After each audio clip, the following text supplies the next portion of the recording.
Welcome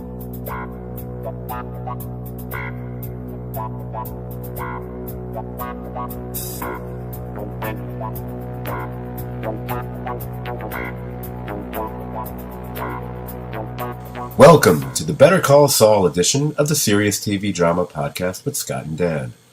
I'm Scott, and with me as always, the Clarence to my Pastor Hanford, it's Dan. Dan. Hi, Scott. Hallelujah. We are recording again. I love that I try not to talk over you when you're about to begin and you decide to be silent. So don't be silent anymore. Introduce our guest this week. Hi, Brian. Brian's here. Welcome to the podcast, Brian. Hi, Dan. Hi, Scott. Oh, that's an omen for the evening. Welcome aboard, Brian. Now that we've seen the job that Jamie can do, so now you've got some big shoes to fill this week, Brian. So get ready. Jamie, Yes. Jamie, let me give Jamie a shout out. She absolutely was fantastic. She did a great job. Oh yeah, we should record one episode where it's just you and Jamie, and me and Dan don't say anything for the whole podcast. That'd be something. You can call that the Better Call Saul Beauty and the Beast episode. Yeah. You'll always be beautiful as long as you have that beard. So totally. Brian the Beauty. Be like Hagrid and Hermione. Yeah, exactly. Oh. So we are here once again to be talking about our favorite current show that's on the air. At least it's airing right now. I noticed something. I just finished the second season of Ozark finally on Netflix, and I've discovered that when you're really used to binging, like, especially dramatic series, that's kind of more of what I like to do anyway, it's almost impossible to shift over to comedy. I tried to watch a comedy right after Ozark, and my brain just wasn't having it. I was just like, I can't watch this. I don't know. Like, the fact that I went to Arrested Development probably didn't help any because, Jason Bateman being in both probably made it a little weird. What the hell? I thought that would be a cool idea. It turned out, no, I think I need a couple shows in between here. So, but anyway, but a big thumbs up for season 2 of Ozark. So, for the folks out there who are fans of shows like Breaking Bad and shows of that ilk, I personally think Ozark's worth a shot. And Absolutely. Yeah. I highly recommend it. It's good, and especially as we get into the second season. I was especially impressed with the advancement of Laura Linney's character, who is, she's no Skylar, let's put it that way. Even though I really enjoyed Skylar on Breaking Bad, especially the last couple seasons, but she's part of everything from like the get-go in that show. Anyway, we are not here to talk about Ozark, so I apologize. So That's unfortunate because I kind of wish we were talking about it, even though I haven't started the season yet. Well, who knows? We're going to be finished with Better Call Saul in a couple weeks. I think it might be just you and me next week, and then rumor has it we might try to get a foursome going for the finale, depending how amenable people are. Because it's always hard to get people involved in a foursome, from what I hear. But I think we might have a bit of a gap after that. So who knows? Maybe we can knock off. Maybe we can do a couple back-to-back Ozark podcasts. You never know. I'm sure I'll end up with a gap after the foursome, definitely. Oh, boy. All right. With that said, let's get to the latest episode of Better Call Saul.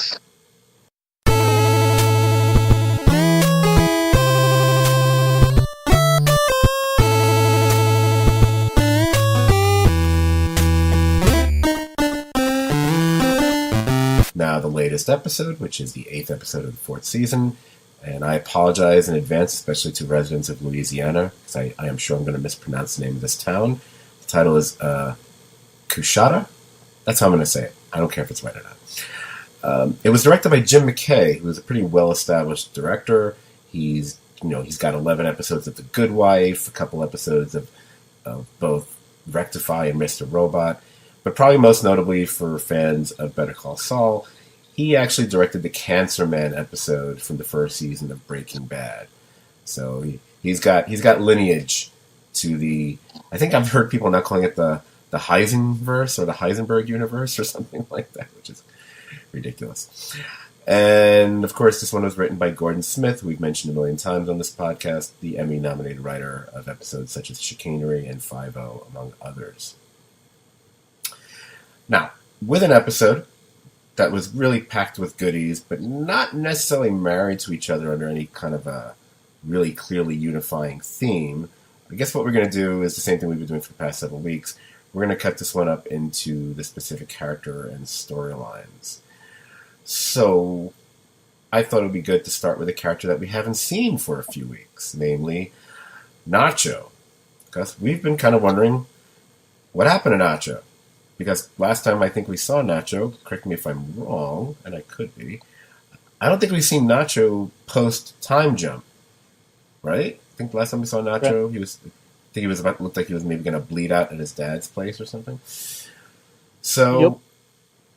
And when we first see Nacho, it looks to me like he's pretty much taken the seat that Don Hector used to have at that Mexican restaurant where all the dealers make their weekly drop-offs.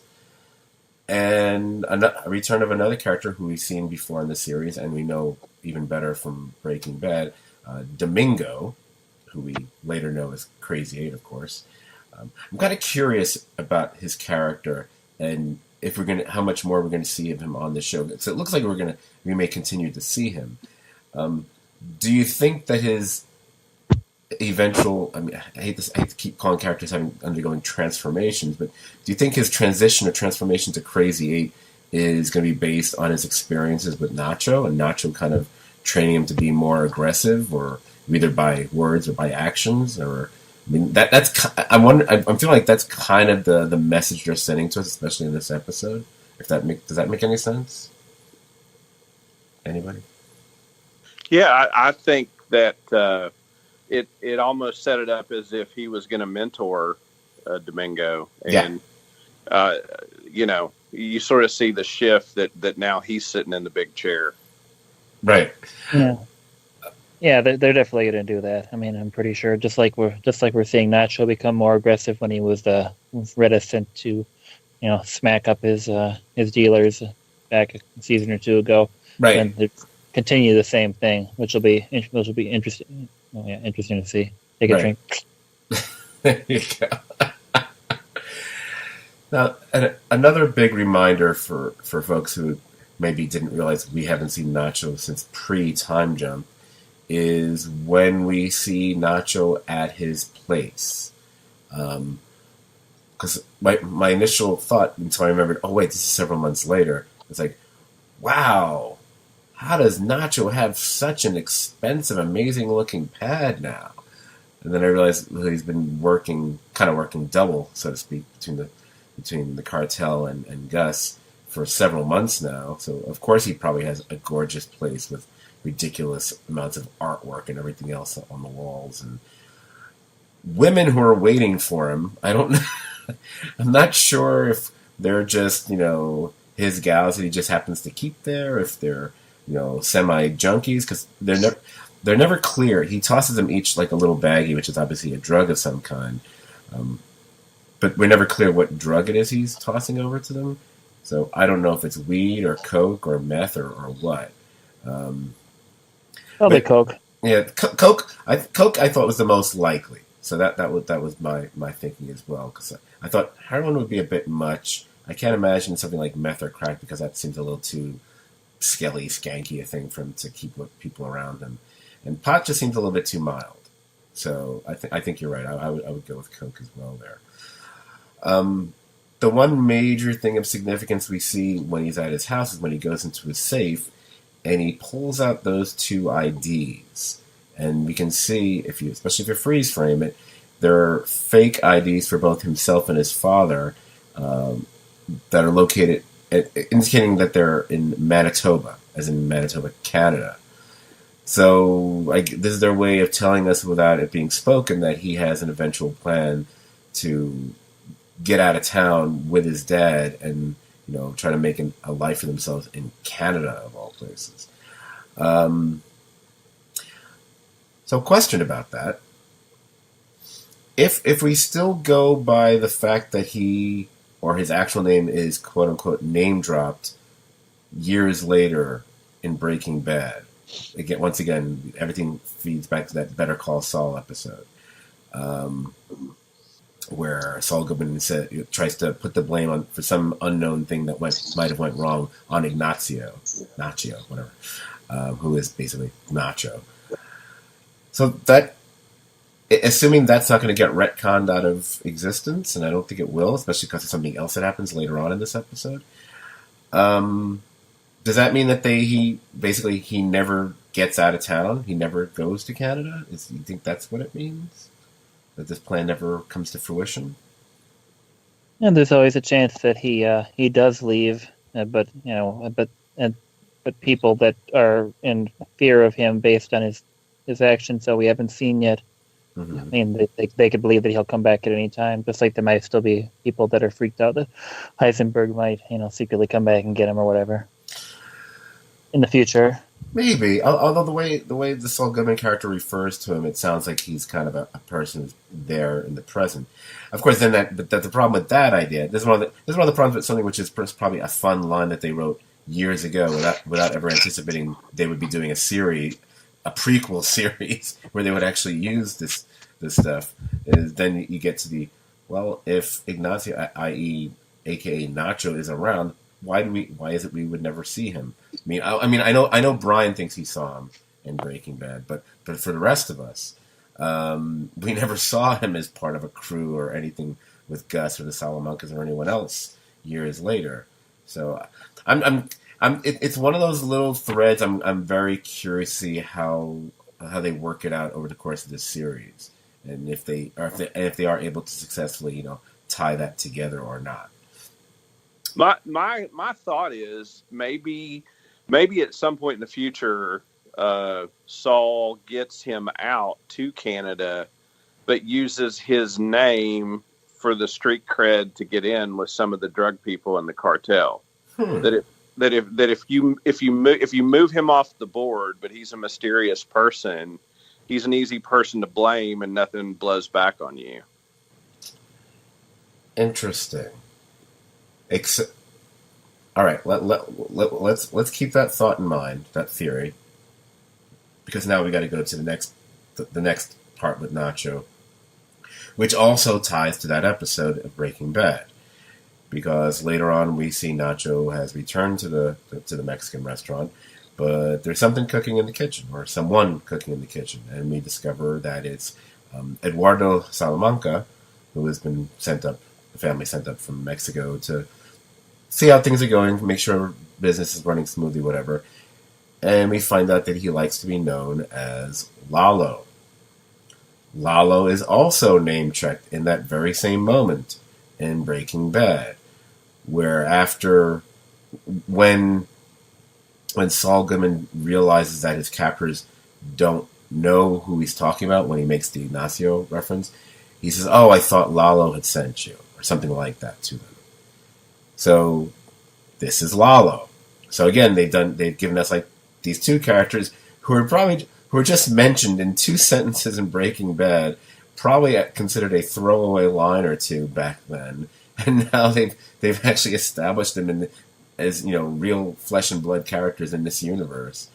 But again, that also kind of tells us if he thinks these are Lalo's men. That, well, one thing we know, I guess Lalo's not going to die, but it's a somewhat unexpected obstacle, both for Nacho and I'm going to guess pretty soon for Gus Fring as well.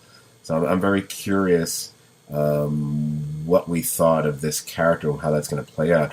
He does seem to have compared to this, it seems like all the Salamancas have these very odd personalities going on with them. If you think of the cousins and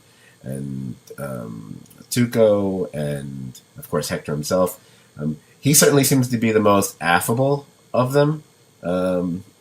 which makes me think he may end up being the most lethal at some point, because I'm always the person who is the nicest is always the person I expect to be the most evil, so to speak.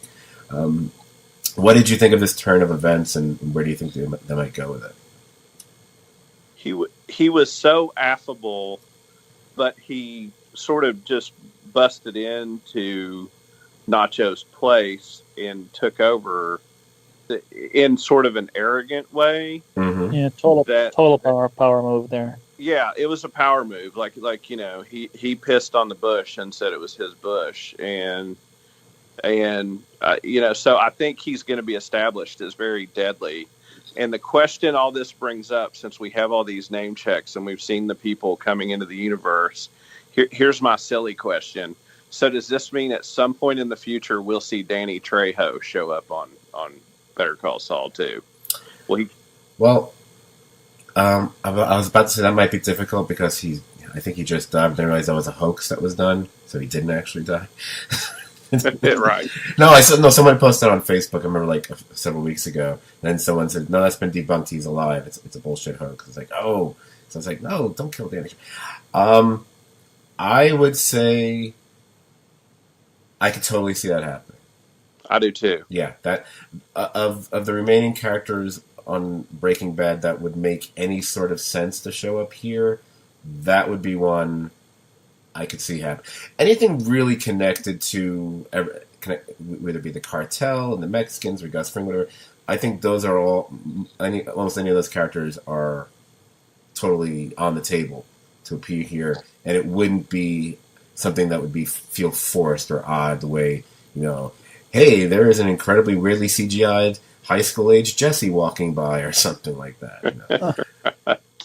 So that would make sense, and that would be kind of fun if they ended up popping that one in here. So that would be cool. Yeah, he seemed to have pretty close ties to Balsa back on Breaking Bad. So if I think that if his involvement gets stepped up, then maybe we'll see some Tortuga action rolling in. Tortuga, or he could be hanging out with Mitch McConnell.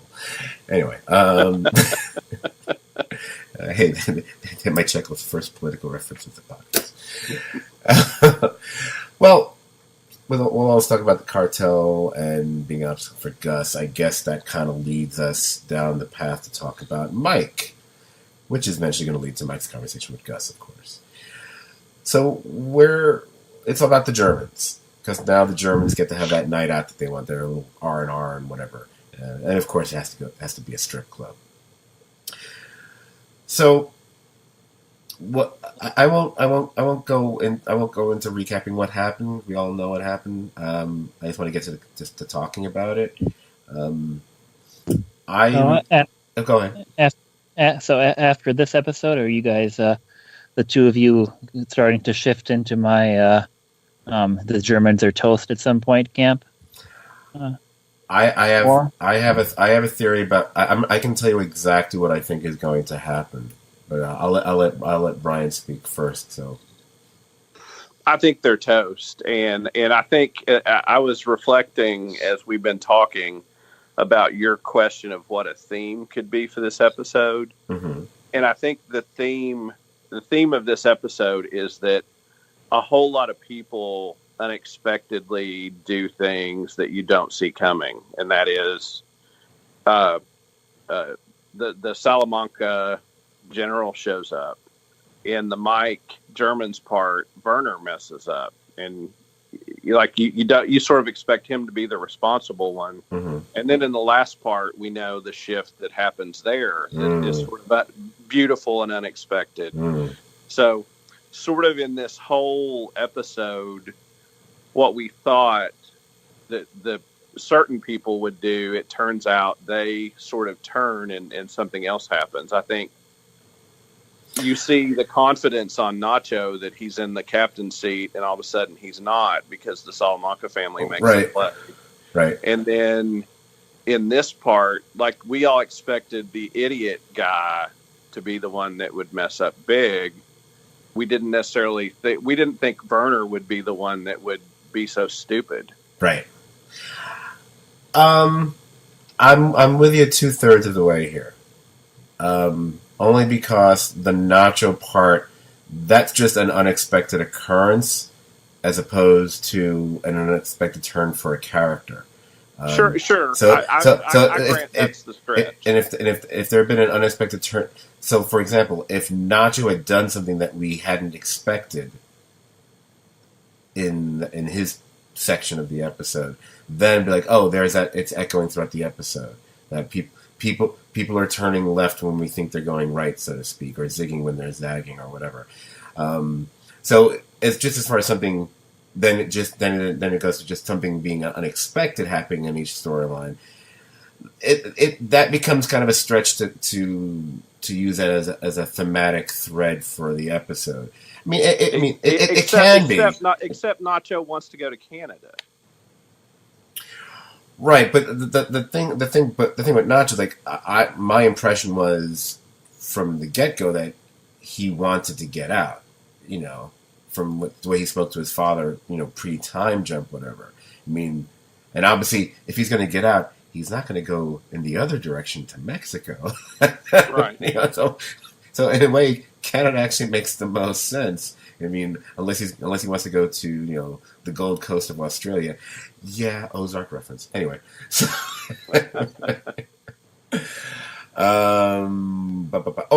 so getting back to the Germans and Werner specifically.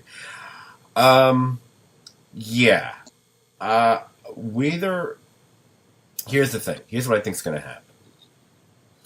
Obviously, from the get-go, they've been establishing that, Kai being a kind of a screw-up and testing Mike's patience. Even in this episode, he even dares him to try to take a swing at him or something like that.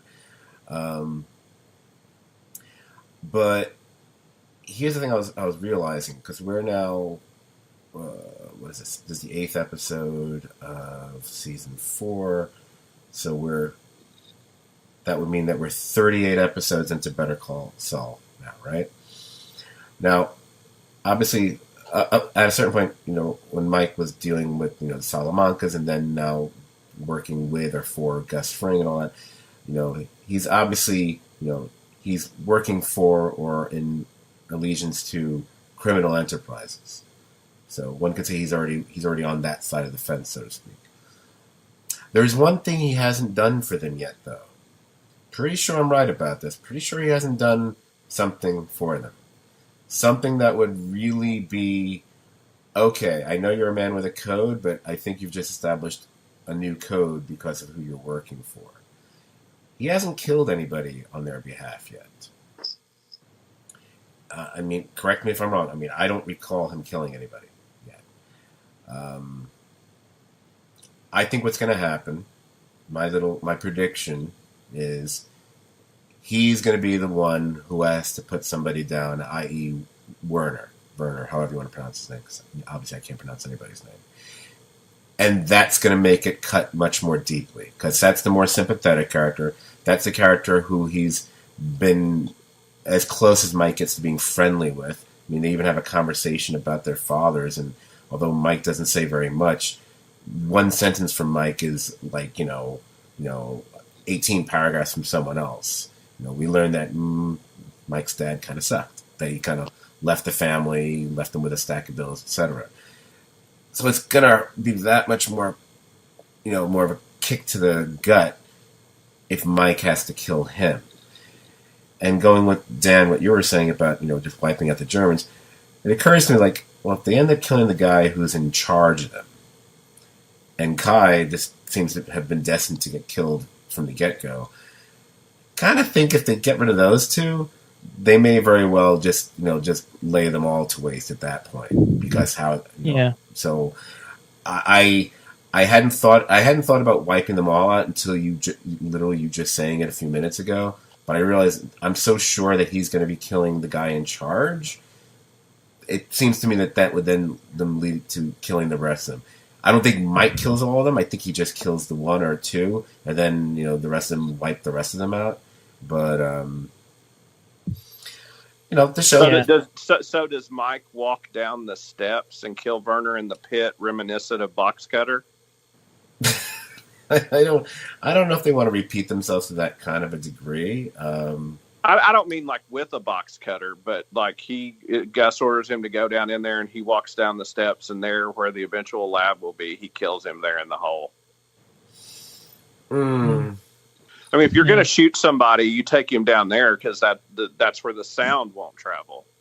right. I haven't given much thought to the actual location, the specifics of how he'll kill him. I figure saying he's going to kill him is good enough for me. Jeez. Yeah. Yeah, I mean, I've kind of this episode definitely makes me feel that they're all done for. I mean, I thought that earlier, maybe without that much reason, but if you give it some thought, I mean, and based on what happened in this episode, if there's one thing that we've seen that Gus Fring doesn't tolerate, it's failure and mistake, and especially in a way that might bring attention to him, right. I.e. him killing Victor for showing himself at a crime scene, so on and so forth, and trying to whack my Jesse, Walt, whatever. So at least consistently in the future, I mean, Gus has proven himself to be willing to take somebody out for his business interests. Oh, I mean, look how he took care of the Don and his entire crew with the with the tequila, which we get a reference to in this later in this episode as well. There is only one thing. There's one thing, however. And again, I'm going to remain on the record, as this is what I just said is what I think is going to happen. Except right now, we've been talking about an episode that had, at the very least, we can say it had like 3, either moderately to majorly unexpected things happen. What we're talking about, like to whatever extent people were expecting something bad was going to happen to the Germans, I was kind of a bit naive there, I think, and now I'm pretty much sure about it. But it's almost setting up to be like inevitable. Like it's like now we're literally, it's predictable because we're all predicting that's what's going to happen, to the point where the title of the next episode is Auf Wiedersehen. Yeah, that's a little on the nose for these guys. Yeah, so that's what's making me wonder. Like, I wonder if this is like the magician trick where they're doing this and we're all paying attention to that, and it's going to be something else entirely. Yeah, I mean, not that it'll be bad if they end up doing what we think. Hey, you were the one, Dan. I believe you were the first one, way before it was anyone else that I know, who, like, early on, maybe even the very first couple episodes of Better Call Saul, we were saying, or you were saying, I think you said it way before I ever did, you thought Chuck was going to die in a fire. I believe you were. I think you called that, seasons before it happened, if I'm not mistaken. Yeah. So. It's true. I think that it'd be. I'm not sure if it's something that they would do, but it would be interesting if the Germans do get killed, if they get killed in kind of like a way that's a prelude to the way that Gus takes out the cartel guys. Just poisons their beer with the same poison, that kind of thing. At the bar. Even though I think even though I think it'd be more efficient or maybe not efficient, but just to gas them while they're down working in the hole because they're Germans. Yeah, no, I just think if they're yeah, we know what you were going for there. Come on. Yeah, no, a confined space. It just seems like it could be convenient. You throw some kind of bomb down, or gas smoke bomb down there, like a chamber. I got you. Door, you're done. Yeah, so, yeah. Maybe when they're taking a shower. Anyway. Yeah. But I guess, if they killed them at the bar, they would be able to do the creepy, horrible thing of feeding them to the chickens. So there's that, because I mean that is where their base, where they're hanging out, rec room center is. Oh man. Not that I would ever condone killing anybody and feeding them to chickens in my position as a KFC general manager, mind you. Just saying. Okay. Well, all of Dan's predictions that have been on the nose are about death, so we got to give him props about that. Yes, we do. Yeah. Well, I don't know if we have to, but we do anyway. You don't have to. No, I don't take compliments well. It's just not our way up here. So knock it off. All right. Anyway, so I think that was all I had to say about them. Am I forgetting something? No, I mean, like I said, I mean, at least they advanced a bit with the Germans and him and Mike explaining everything to Gus about the construction, where they are with it. The only concern, I guess, as far as wiping out the Germans is that Mike does make it clear that I think they're only like maybe halfway done. So would you wipe out the entire crew of the people who are building your thing when it hasn't been completed yet? That's the only problem with doing that. Would you bring in an entirely new group of people to work on what someone else has been doing for the last several months? That doesn't seem to be the most well thought out strategy either. So that's the one hindrance as far as wiping them all out. I mean, because I can't imagine I'll do another quote unquote time jump on the show in the same season. Well, that'd be kind of fun. Yeah. They'll just keep doing time jumps. It's like, that was 2006. But that's the only problem with wiping them all out. So you can get away with wiping out one or two, but wiping out the guys in charge of them, I don't know. Maybe I have to walk back No, I'm going to stick with what I said, even though it doesn't make any sense in my thinking. Okay, so finally, let's get to what I think most people were talking about with this episode, the Jimmy and Kim storyline. First, let's talk about that plan. So, Brian, talk about the plan. This is you. Have you done this before? Can you say, without committing any crimes, can you indicate that you've done this before without saying it? Because we really want a yes. We want a yes answer here, Brian.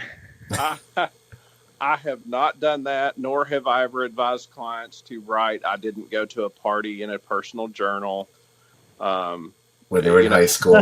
When I was in high school, I haven't tried that defense either. I didn't get a chance to rape anybody tonight. Yeah. So, no, it was very elaborate, very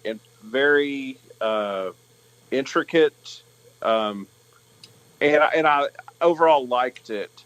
The only issue I had with it from the real criminal justice perspective is this, and that is often district attorneys don't care what people like in another place care about what they're doing because they're not answerable to those folks on the ballot. Mm-hmm. So the pressure of people saying this or that, I think what might have been more realistic as far as the legal world would have been had this story been generated and then it was in the press and a DA started getting bad press. Yeah. Well, plus, Judge Neelix also was indicating that he wouldn't be into that kind of thing, getting blown out of proportion. So I suppose she probably also. That part of the judge being, and I'll tell you an instance, there's a local case that I won't tell you too many of the details of, but there's a local case going on right now that involves a very embarrassing allegation about a citizen in the county in which I live. And I know the defense attorney very well and the judge. And because of the embarrassing nature of the charge, the county judge executive, who's not a judicial judge, but who's actually like the chief executive officer of the county, has told people, you need to resolve this case because it's embarrassing to our county. So that kind of pressure brought to bear on prosecutors and defense lawyers to, go settle this case. That's very realistic and very much along the lines of what you would see. And I'm not saying the plan sucked. I'm just saying that often prosecutors need more than that nudge in the real world, because the people that they're worried about are not the people in another jurisdiction. They're worried about the people that will go reelect them or not. Okay. Wait, you brought up this other case in the real world. We and the listeners need to know which Star Trek character the judge in this case is most like. So, make sure we need an answer on this. If you want to let Scott go first, that's fine. But Worf. Worf? Oh, okay. In the real case, he's most like Worf. Oh, wait. Anyway, so Brian, what you were saying, what you said. Obviously, what you said is, correct. Obviously, the prosecutors are more concerned about the people in their jurisdiction as far as voting, whatever. But I think what you're glossing over and why it was, I mean, Dan started with, with the judge's reaction and how he doesn't want this going on, wants them to take care of this.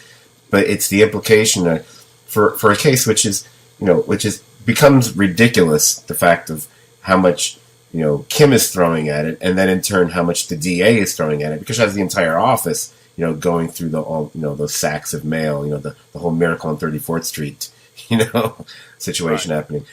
It's not the fact that they've gotten all these letters. It's the fact that they're making it clear that there are going to be buses and buses of people coming down to Albuquerque to that trial, making a stink there. That's going to attract press. Yeah. And then it's going to become a circus. That's what they want to avoid, because all this for this one little thing, there's no way, the real thing is this, like, if that pressure were exerted in a real case where somebody had hit a police officer, prosecutors typically stand behind police officers 100%, and no matter what.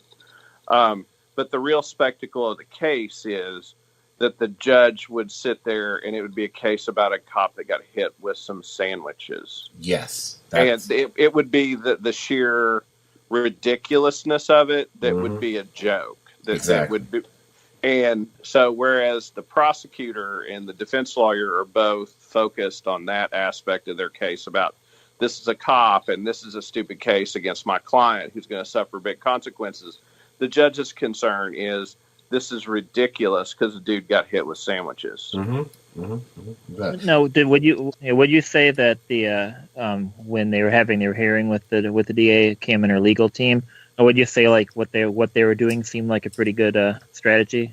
Yeah. At that point, like what they're asking for, discovery on the cop and whatever like that. I mean, did all that stuff seem pretty like, hell yeah, this is what I would do?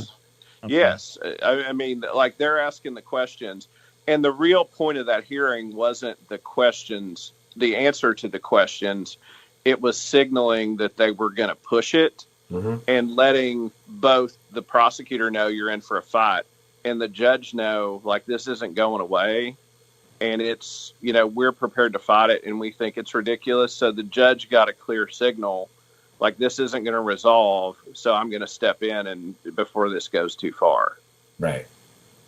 You have that audience. Sometimes you have a hearing to show the court what's going on in your case because a judge doesn't know all the facts of the case. That they sit and they have the court file, and what's not in the court file, you're not allowed to go talk to the judge and tell him things that are outside the record. You can't go have communications with the judge. That's against ethical rules. It's called ex parte communication. So the judge is limited sometimes in their knowledge of what all is in the case. So sometimes you have a hearing to educate the judge to say, here's what's happening in this case. And the judge picks up from the hearing about what's going on and what the facts are, because all they have is typically the charging document that would have said, this guy assaulted a police officer by striking him on this date. So you would have a hearing and ask for discovery to send those signals to the judge, possibly to educate him and to let the prosecutor know, like, look, we're not pleading, we're going all the way. Right. Moving at least for briefly or not from the legal side of it. Thank you for that. Of course, that's why one of the main reasons you're here, Brian. Yep, you can go now, Brian. We won't need you for any more of this. But, have a good night. No, I don't want to skip over all the really, well, quite honestly, the really fun stuff about this. We're talking about one of the most elaborate con things we've seen done on the show. Just want to go through some of what they do here. I mean, just the bus trip all the way down to Louisiana, into that small town, and the fact that Jimmy, who starts to suffer from carpal tunnel syndrome in both hands because he ends up using both hands to write, as well as multiple markers and inks and pencils and whatever. I love that he gets everybody on the bus to help. And that's so, because the fact that he could pull that off is, again, goes to his talents of how he's really good with people. He's able to sell them on this idea. I mean, obviously he's paying them to do it, but and the fact that you can have a line where there's one girl who's apparently her name is Chastity, and he has to chide Chastity not to use swears. I just thought that was like a perfect little nugget of writing there, but I really really love that. Go on. Now, so like with this thing here where they're sending the postcards and such, are they technically breaking any laws in this case? If they're just manufacturing fake people instead of like pretending to be anybody else, is there? I mean, is this something like specifically, illegal that they're doing? Yes, illegal. Okay. It could be, depending on the law of the jurisdiction, mail fraud and identity theft that you've created. You've created a false identity to try to obtain a benefit for something. And because they've taken money for it and he's paid them to do it, like they've taken money to do something fraudulent. So, I mean, basically, like there's a whole bunch of counts of potential fraud. Now, what that's called in different places, some places call it identity fraud. Some places it could just be plain old fraud. And it would depend on the law of the jurisdiction, but basically a lot of people pretended to be people. And the big thing is they sent it through the mail. And as we all know, if you send it through the mail, anything through the mail that's fraudulent can, be a mail fraud case. And so, and it's also crossed, it's crossed jurisdictional lines. So you federal jurisdiction.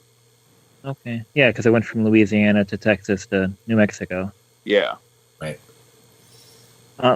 So it definitely seems like this is, considering it's only been a couple seasons since we saw Kim just lash into Jimmy for his, making Price make shitting on pies video or whatever the hell, the squat cobbler thing. Yeah, the squat cobbler. So this definitely seems to be, definitely a step up in the legal, not even a gray area, just breaking the law for her, for sure. Right, and keep in mind too that in addition to that, they've created a fake web page. So there's also potentially wire fraud. Have you guys went on that web page yet, since it like actually exists? Yes, I was prepared to tell people that. I did, but I didn't call the number that they said on the show because they used what apparently was a real number, and I intended to go back and watch it again and try to call that real number to see like if there was an Easter egg there. It is. I figured it was. Yes. Did either you click the donate link on the website? I didn't click donate, but I did go to the site and I did call a number. Yeah, if you click donate, you can like actually donate money to the Louisiana like food pantry or something. Yes, like correct. they actually have it. Yeah, they actually have it set up, which is pretty cool. Yeah, I read about that online. I just didn't want to donate anything. But yeah, if folks want to check that out, the website the website is. I got to go through my note because I wasn't prepared to talk about that for like another 5 minutes. Okay, it's freewill-baptistchurch.com.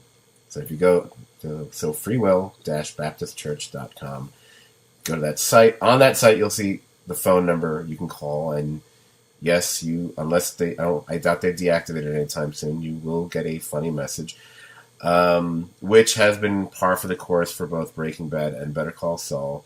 Always keep your ears open or your eyes open if you see a phone number anywhere. More often than not, that phone number will lead to something. I think in the past I might have even played some recordings on a podcast.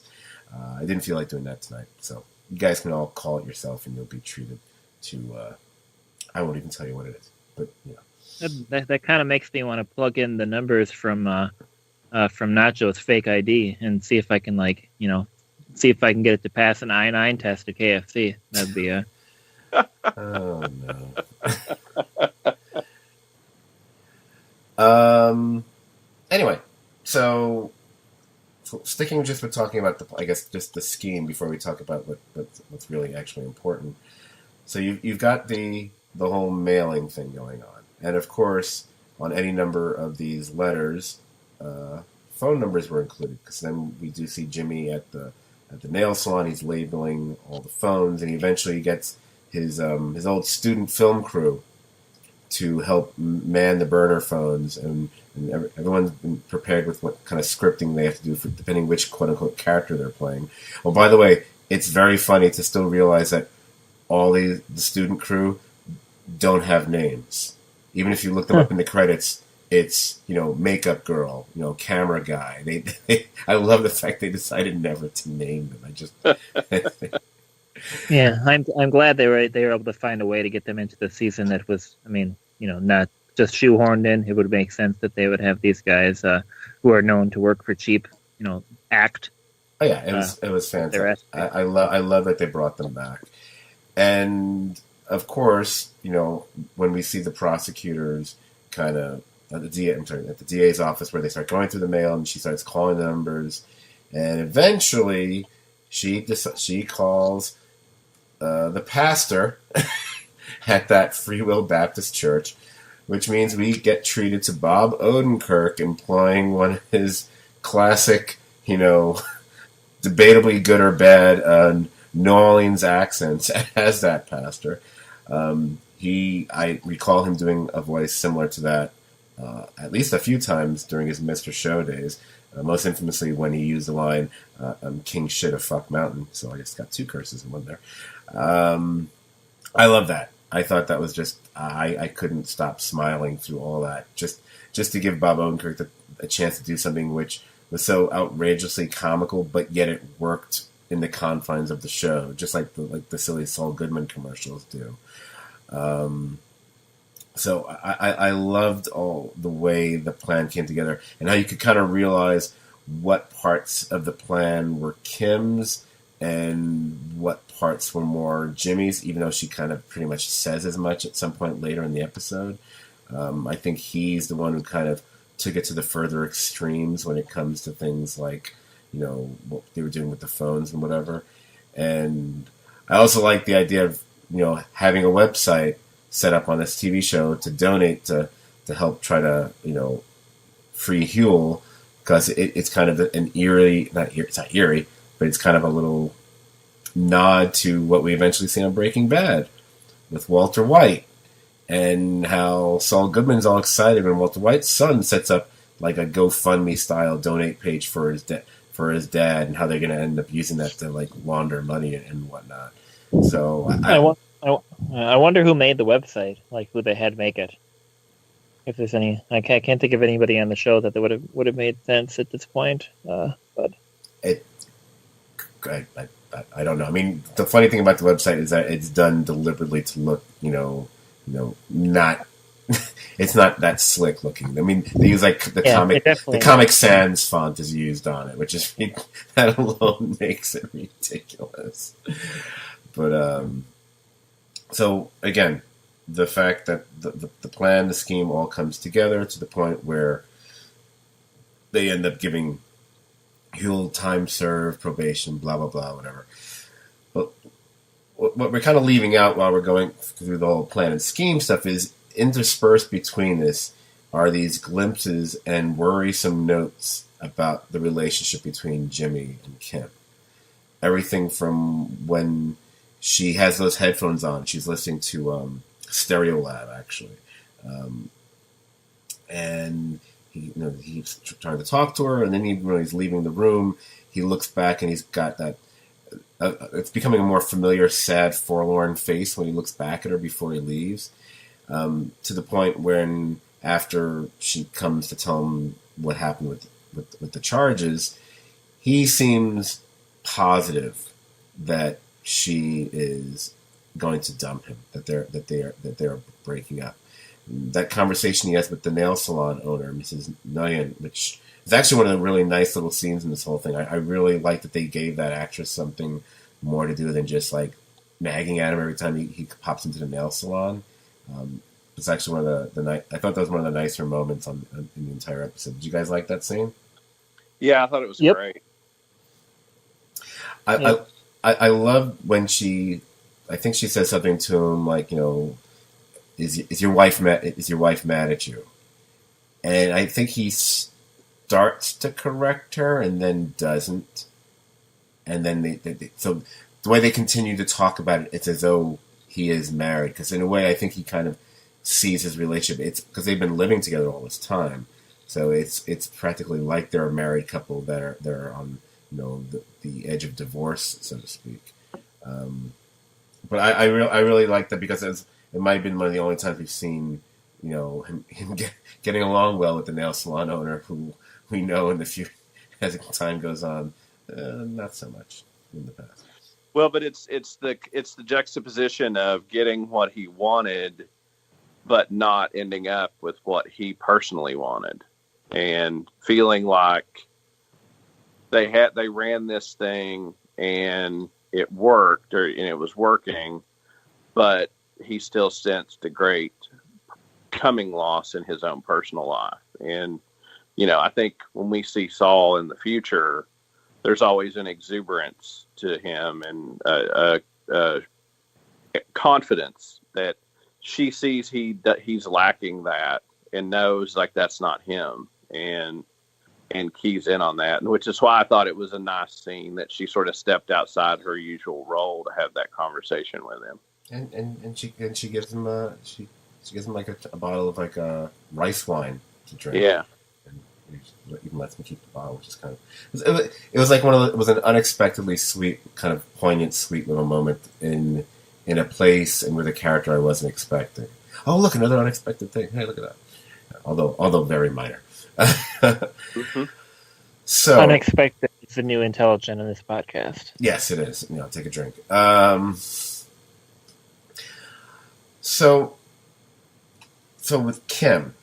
And we do see her during the episode when she's with the was it Kevin and Paige, I think their names are, the Mesa Verde people, and she's kind of zoning out, and you can it's becoming more. It's already been clear that she has less and less interest in this whole banking corporate law thing, compared to what we all first thought was just, oh, she wants to just help people, and she's gotten interested in what the public defenders do or whatever. And we see there's a little bit. We see by the end of this episode, there's a bit more to it than that. It was I think it was more about getting involved with people that are a bit more on the underside of things, a bit more dirty, so to speak, but not like corporate dirty. There is that moment when she's staring at, and I think some people didn't realize what it was, that very ornate, people were saying it was like a glass pine cone or something. And I was like, yeah, it's the bottle top from the tequila that has, the fake tequila they came up with for the show, and Breaking Bad as well. I guess it first appeared in Breaking Bad, actually, now I think about it. But it traces back to that original con job that she and Jimmy did back in season 2. Which had them getting like those $50 shots of that tequila, and then he ended up buying a bottle of it the next season, I think. When she starts looking at it so wistfully, it's already kind of it's foreshadowing what the ending of this episode is actually going to be, even if we didn't realize it at the time. So the major turn for Kim, which kind of runs contradictory to what we had been thinking for some time now. What did you guys think of it, and does it make you worry more than you had been before as far as her eventual fate?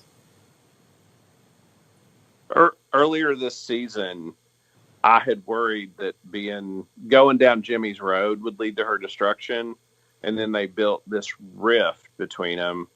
But her excitement at doing this and the turn she makes, I don't think she's going to be working at a bank in Nebraska. I think this is going to go badly. Mm. And I don't know. I'm not necessarily saying she's going to die or anything, but I really worry that her law license isn't long for the world. Yeah, it's certainly possible. While I didn't necessarily see this coming because we were all kind of expecting something else. I do like how it did kind of what this show is really good at doing, where even though we didn't really see it coming, if we look back, it makes complete Yes. sense.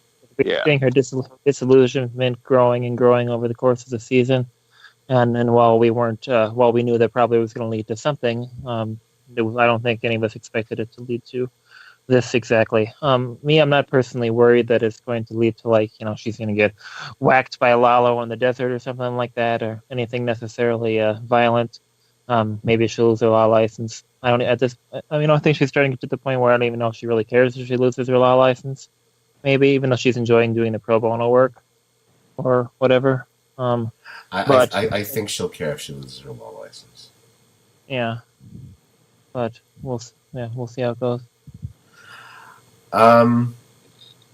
I was both enthused and worried at the same time, because on one hand, I was like, oh, what we've been seeing turns out to not be the eventual, crumbling of their relationship, the dissolving of it all. Because, we were so focused on what we saw, like in that montage from the previous episode, and the way their interactions have been. And indeed, to whatever degree, maybe there had been some distance growing between them because of just her time spent on what she's been focusing on, and so on and so forth. And this whole turn of events just brought them together again, and it was more of a reminder to her of what kind of energized her before. Although then that was good for a week, but then she wanted to get back to being a responsible person again. But yeah, it makes you go back and look at what she was doing as far as, showing up in the judge's in the courtroom and dealing with the pro bono stuff and whatever. And maybe there was more to it than just being, just pure of heart, so to speak. That there was. Yeah, she's just looking, trying to find something that works for her, because I suppose after her accident or whatever, she just is trying to find something to, I don't know, to hold on to or whatever, but just like nothing is working for her, nothing is being satisfied, so she's just discontent and just trying all this different stuff out to see what sticks. And unfortunately, or fortunately, if she ends up having a fun old time doing some schemes and stuff, good. But yeah, but I think what's troubling is that, look, we know one way or the other something's going to happen to separate these two. I don't think anyone thinks that Kim is, still with Saul Goodman in Breaking Bad, and we just never see or hear her about her, which then makes his disappearance weird at the end.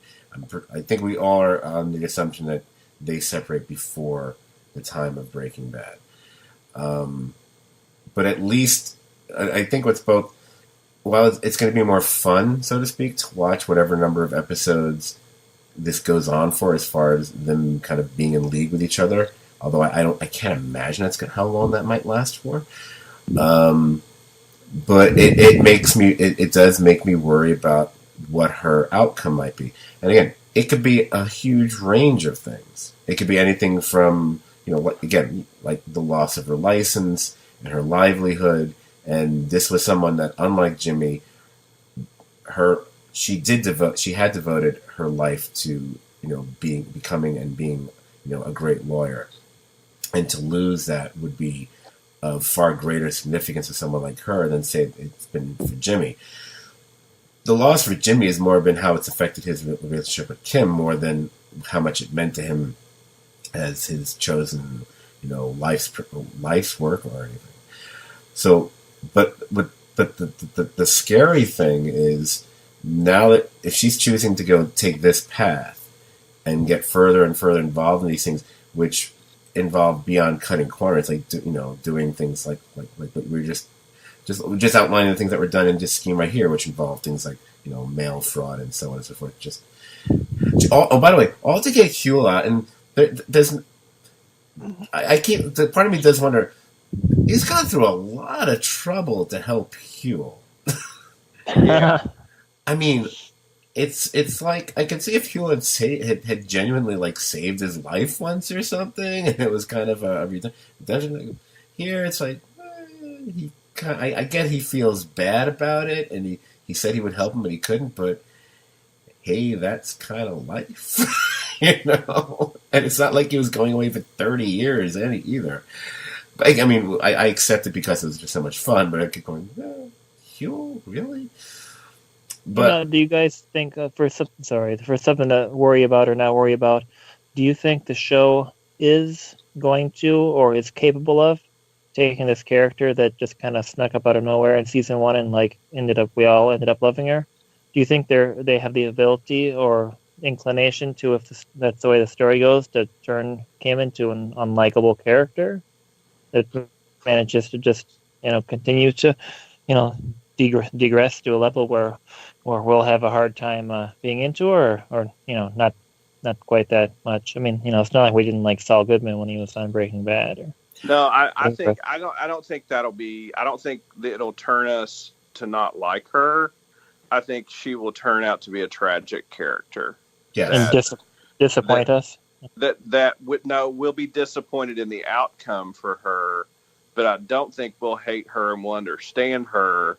And I think that where she ends up ultimately, Jimmy will believe that whatever he touches and is around is corrupted. Mhm. So he'll give into that. And that's what makes him finally become Saul, is that he will believe that he can't do anything without completely corrupting it and destroying it through his good intentions. So he'll give into his baser instincts and become Saul.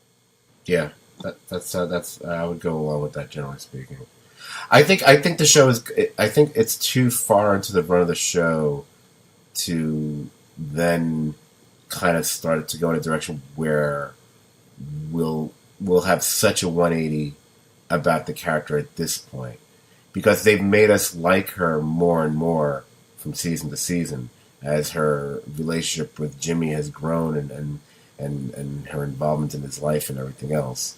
And again, we're almost done with the fourth season. We know there's going to be one more season. There might be another one, but we don't know that for sure. So it would seem weird to have almost 4 seasons of a show where we've gone from liking to loving a character, and then for them to turn it to like us feeling differently. I to that degree, I don't think that's what they're doing here. I think it's more about setting us up for something hugely tragic, which is something that's I feel is going to be due on this show, because you have characters that we already know what's going to happen to them in the future on another series, so that doesn't count. We know what's going to happen to him and Mike and Gus and so on. So all you're left with are side characters who, to whatever degree we might care about to some degree, but not in as a major way as Kim. I don't think we might like Howard's character or find him interesting, or Nacho's character, but I don't personally think most people are as emotionally invested in like those two characters the way they are in Kim. And I think that's going to be the huge punch that the show has eventually been waiting to deliver. I mean, when Chuck passed, and Dan, I think you were talking about this, I think, in the last couple episodes, I can't remember which one it was, where that was something big, but some of us might have understood Chuck, some didn't. I don't think anybody loved Chuck who watched the show.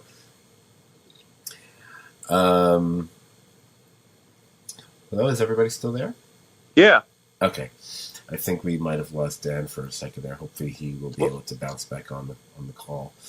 Well, let me propose something along the lines of what we're talking about. Okay. Because I've thought about this. Kim is 100 times better lawyer than Jimmy. She's an excellent lawyer.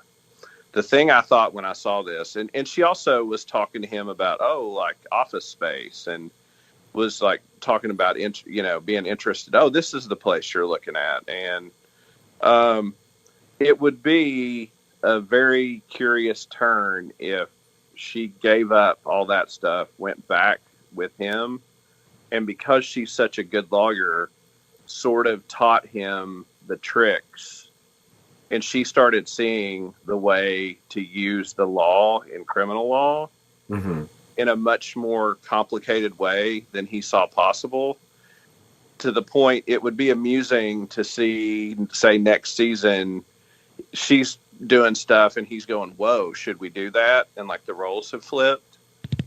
That she's so sophisticated and intelligent in the law that she comes up with things he can't even foresee if he's not sure of. And maybe in some way she mentors his legal acumen to where he can become at least a practicable criminal defense lawyer, because we see him on Breaking Bad, go in rooms and shut down interviews and do things that you would do as a criminal defense lawyer. Right. And if she took to it and studied it and learned it, she would be better at it than him, no doubt. Interesting.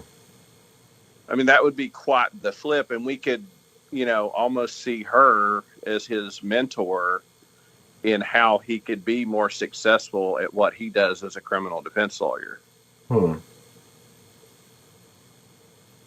Yeah, it's interesting because, if I think we talked about this before as well in previous seasons, whatever. Like we haven't gotten to see him actually in a courtroom all that much on the show. I mean, we saw him very briefly, like way back when in the pilot, and and then the whole situation with Chuck sort of took on that kind of a feeling with the hearing and whatever. So I believe you're right. I mean, I do believe that she at this stage she's clearly. I think she's far more learned on the law and probably knows her citations right and left where he wouldn't. So I guess maybe I could see that happening. I'm just wondering how that plays out. And again, it still doesn't change my concern of what will eventually happen to her. Oh, I think it's going to be tragic. Yeah. I don't think there's any doubt now. And the glee, the sheer, the glee she had, was, you're right. Like when I saw it, like it made me love her even more, but it also made me go, gosh, Kim, like, no, like because you saw her be happy. Like right. It's the first time this season, like you see her happy. Right. And it shocked him. Like he wasn't even expecting it. He was saying, I know, like we shouldn't have done this and that may have gone too far. And she doesn't even care. She just grabs him and kisses him. And there's an interesting thing in the way they've done this show, in that they've been a couple, but they're not very romantic. In that moment, like it was shocking to see her grab him and kiss him. Right. In a good way. Well, one of the interesting things about the relationship on the show is that it always feels like these are people who've been together for quite some time. Right. And in fact, I believe there was there already been an indication that, well, they were involved at one time, and and it's always kind of been in the background, so to speak, for them. And now they've become, over the last year or so, they've become heavily involved yet again. But in a way, there were certain times where it felt kind of like they're best friends, or they're friends with they're friends with benefits that we might not necessarily get to see on the show. And then when we do see something along those lines, like, oh, okay, I forgot that was even something that would happen between these two characters. Right. And you can totally see why it would happen because of how well they get along, whatever. But the show never played up that angle of it. It was never about like, oh, look how sexy they are together or something. To use another show. I know you used to watch. I believe you told me you watched The Good Wife, right? Did you say you watched The Good Wife? A little bit, yeah. Okay. Even if you watch a little bit, it's good enough. So on that show, you had one main character who's a lawyer, Alicia Fleur, and her major relationship, on again, off again, for a good chunk of the show, was with the actress Josh Charles, the Josh Charles character, who again, almost like Kim, was at time quite frankly more likable than the main character. And at least for a chunk of the series, a clearly better lawyer as well. And I hate to use a parallel, but it's also a show that proved that out of nowhere you can get rid of someone who's like your second lead, and you can do it in a rather shocking way. So I'm not. I won't. I'm not. I don't want to predict that Kim's tragic end will be, actually death. I would hope that won't be it. But could I see that happening? I absolutely could see that happening. I totally could see that happening. There's been precedent set before it on television. It's not. It wouldn't be that unheard of. And maybe it does need to be something truly horrific for him to push him over. The thing that works against it is one could take the opposing view. It's like, really? So they kill his brother, and then they kill his girlfriend? That's how the show plays out? And I was like, oh yeah, that seems kind of stupid when you look at it, when you hone it down to that. So that would be like the biggest argument against it being killing her, I think. Dan? Yeah. Plus, if she gets killed in some kind of criminal fuckery, I mean, is he going to keep her? His job's going to be a lawyer for criminals, because I don't really see him being callous enough to be able to continue to do that after, being involved in some kind of situation where she ends up getting whacked by something. I just don't see that. That makes sense, right? I don't see him ever getting to that point. Yeah. But what if she gets in so deep with what if she takes on a client? He says, I don't think you should take on this client, because we know his strength is people. Her strength is the law.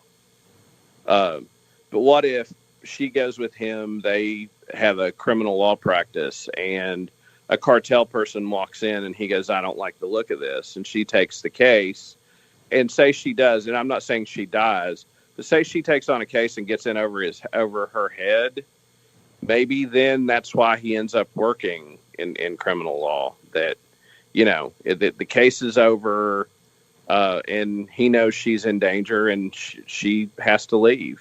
And, and to make that good and to keep them happy, he's now, the lawyer.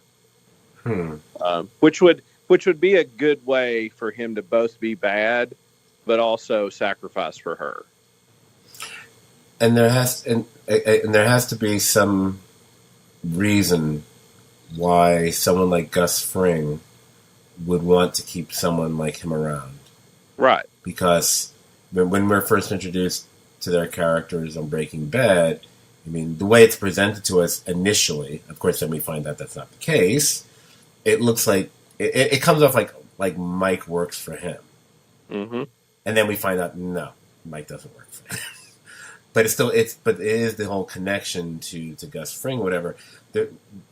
Why use such a questionable, loud, attention attracting kind of personality like Saul Goodman?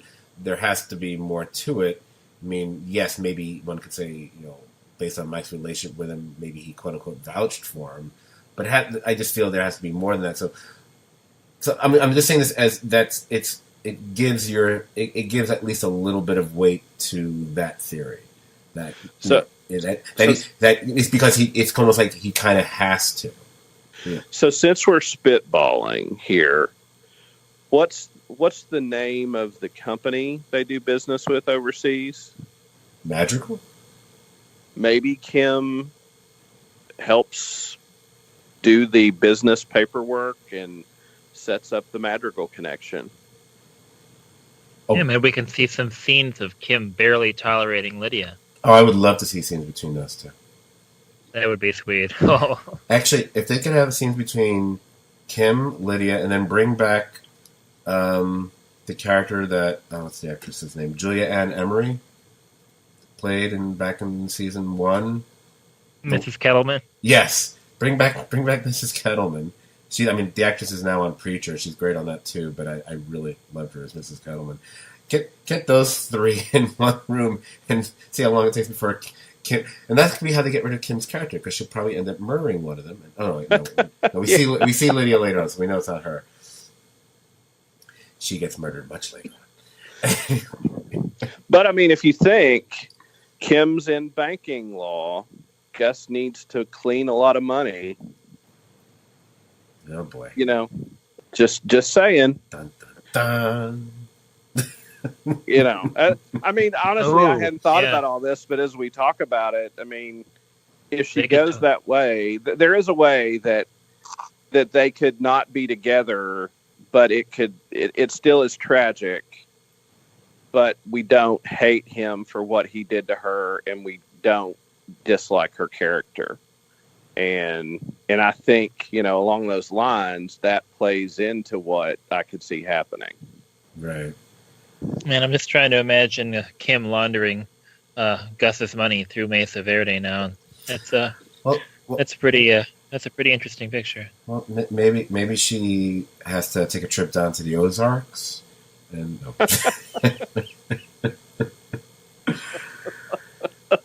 boy, the years are wrong. The years are wrong. Anyway, she gets into a time machine. Yeah, I it's funny because when you have people behind the show like Gilligan and Gould, who are whether we believe them or not, and I guess since they always say this, we have to choose to believe them. That quite often they start things out and they're not really sure where things are going, and it comes to them over time. Like the infamous thing they said about the final season of Breaking Bad, which part of me always goes, really? I think this sounds like one of those little writing TV film myths that happen from time to time, where it's like, oh, they didn't have an ending for Casablanca while they were filming it. And blah, blah. It's like, that's bullshit. That ain't true at all. I'm wondering if from the get-go, or at least at this point, if they already know what's eventually going to happen with Kim's character or not. I'm truly wondering if they know what they plan to do to her, or what do to her, do with her. Excuse me. That doesn't sound so great either. Hashtag me too again. So I don't. I am curious. Yeah, honestly, at this point, I'm not even sure if they know how Jimmy's going to go full Saul. I think they're just kind of letting it happen and assuming that they have the ability to get the job done. Well, the thing I'm curious about, I think they mentioned one thing that stood out in the trailer for this upcoming episode. They mentioned that he's going to get his license in a week. So I am curious about the whole, how do you get your license in the name of Jim McGill, and how do you switch that over to being Saul Goodman, and how do you get away with that, especially when you become when you eventually are going to become like a public persona, where you have TV commercials and all that other kind of stuff. Again, who knows when they may get to that, and I'm just, since now that he's been using the Saul Goodman name with the cell phones and everything, you start wondering if he was going to move to using that name a lot quicker than we thought. They keep doing that on the show. They keep thinking, every once in a while, they're like, oh, they're getting to Saul too fast. Oh, no, now they're taking their time, man. Oh, no, it's too fast. No, I'm not sure. So, but I like that about the show. So, good. Okay. You guys got anything else you want to say about this, or anything else upcoming here?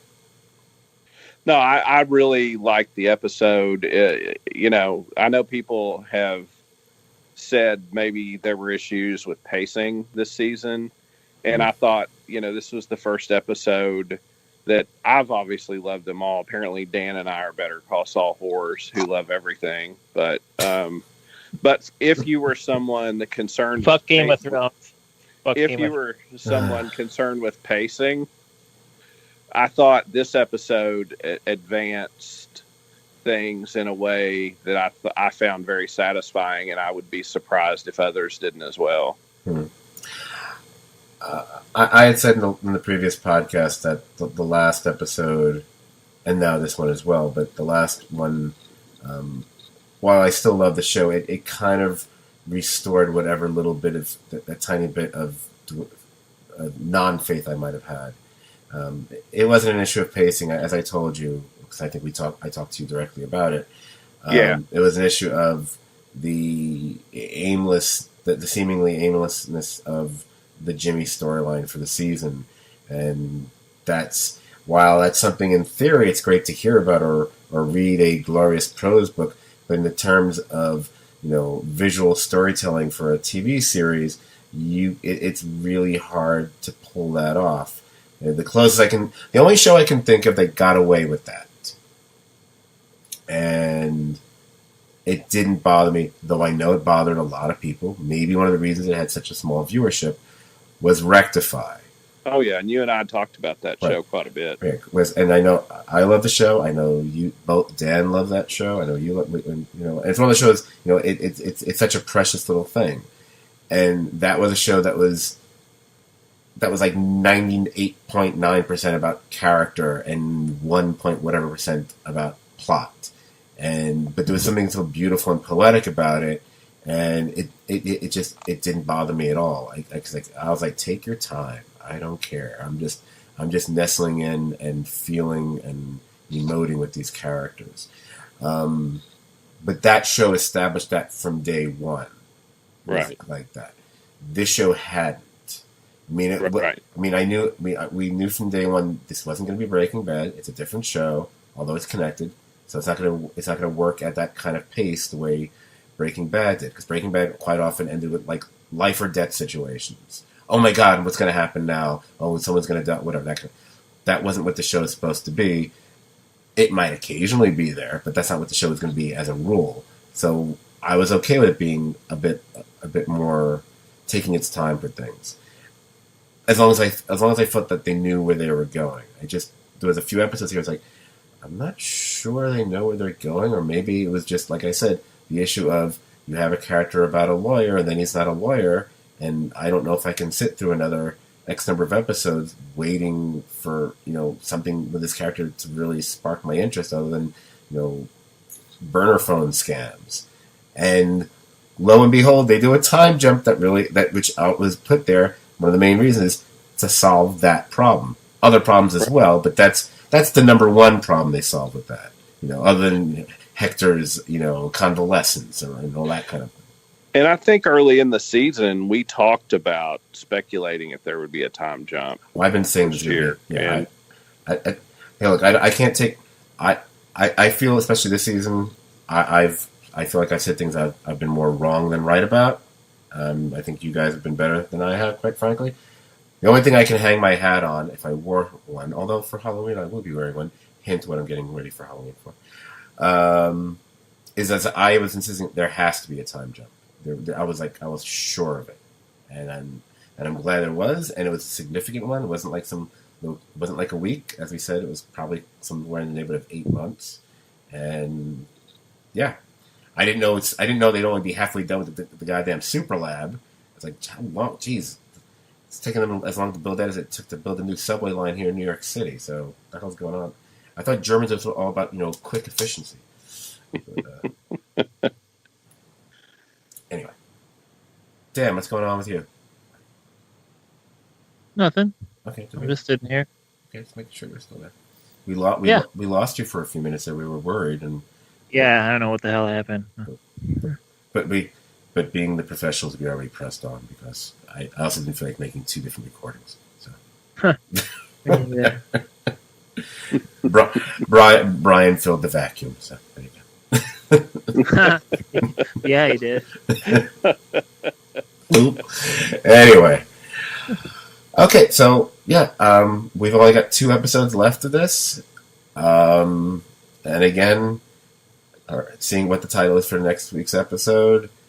I'm assuming something's going to happen to the Germans, but we'll see. It'll be nice for them to subvert our expectations yet again. And hopefully we can get both of our guests in line for talking about the finale in a couple of weeks, if they are both available. Yep, I'm working on it. Do you guys think that we're going to have a crazy episode 9 and like a epilogue episode 10, or do you think it's just going to be, next week we'll wrap it up and then the finale will be cray? What would be interesting for the twist would be if the Auf Wiedersehen wasn't about the Germans. I would love that. It would be hysterical if it had nothing to do with the Germans. Yeah, that like it was somebody else leaving or something else, big happening. Mm-hmm. I have a feeling, and maybe I'm wrong. Maybe you can correct me, Dan. I hope so. I think a couple of weeks ago, on the Insider podcast, one of the people made a comment about like episode 9 was really something. Yeah, I think it might have been last week. Yeah. Like I don't remember if it was Peter Gould or one of them said, because I guess the way they do those, like they record them way in advance and have seen all the episodes, and they said to other people like episode 9's really something. So I think episode 9 will be crazy. I think episode 10 will probably start crazy and then blow our mind at the end. Like there will be some major shift, and I don't know that it'll be him becoming Saul, but I think the way the pace this episode, him getting his license back, all these changes, I think we're going to be left wondering what the hell next season's going to be. Maybe episode 10 will end with some kind of like a flash forward with Nacho that takes place during Breaking Bad. So Brian is finally right about something, like me and Scott are. So basically they're going to CGI him into that scene from the Better Call Saul episode of Breaking Bad where he's actually. If I was good with Photoshop, I would make the cheesiest Photoshop of Nacho in the background on Breaking Bad. Just, like in every scene. Yeah. Like when Walt is looking over Skyler's shoulder in that creepy moment where he realized where and then just have like Nacho peeking over Walt's shoulder. Yeah, so it's Nacho there. Yeah, so CJ, you fucking loser. I know you're listening to this. Photoshop that stuff. Scott will still think you're a complete tool, but just do it anyway. You know he'll do it. Yeah, I know. I'm just disavowing any acknowledgement of him on our podcast. Also, keep in mind, there's another thing that they might do. If I'm not mistaken, last season, we didn't even see Mike or anything in the final episode. So they could have a lot of stuff, multiple storyline stuff going crazy in episode 9, and the final one could end up being more focused on only one or two characters rather than all these different storylines. I'm not saying or all Gene just to freak people out. Oh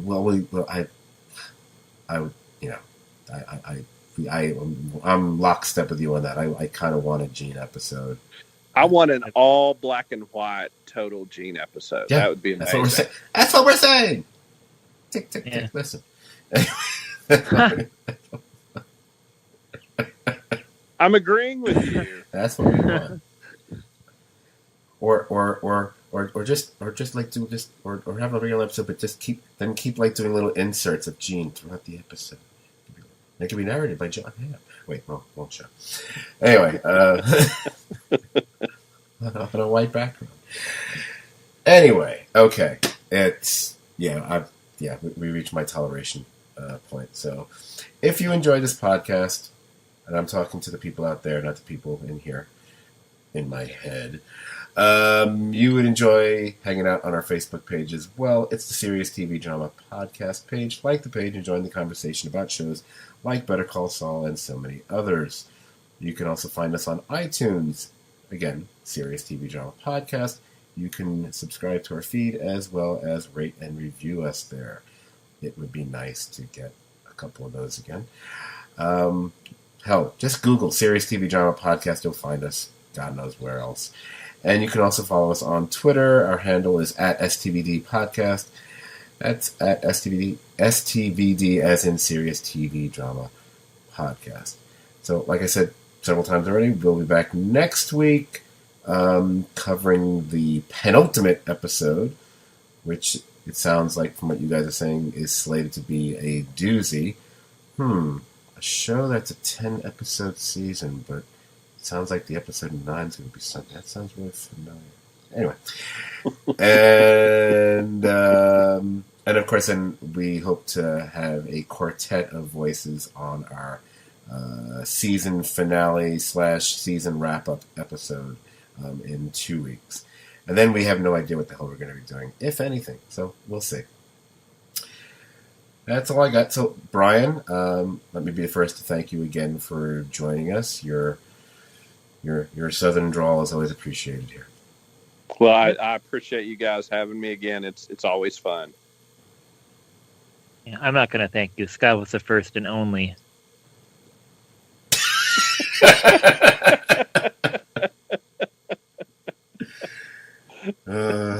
if you thought that horrible, lame, really like half-assed attempt at an insult was awesome, leave us a 5-star review on iTunes or Google Podcast or whatever the hell you're getting this. Please, we appreciate it. And I would give out our email address, except number one, I don't think anyone will ever send us anything. Number two, I don't have the password to access our email. So you can send as much as you want. I think you have the password. I don't think I have it. Yeah, So, I think it's like, yeah. I guess I'm not gonna say. Don't say it on. Not that they know, but they don't know the email address, so it doesn't matter. One of these days, whatever. We're using all our listeners up to be, I guess, on the podcast anyway at this point. Anyway, all right, enough. We're going to hit the hour and a half mark at this point. Oh, we did already. Anyway, so good night, Brian. Good night, Dan. Good night, everybody out there. Good night, everybody. Good night.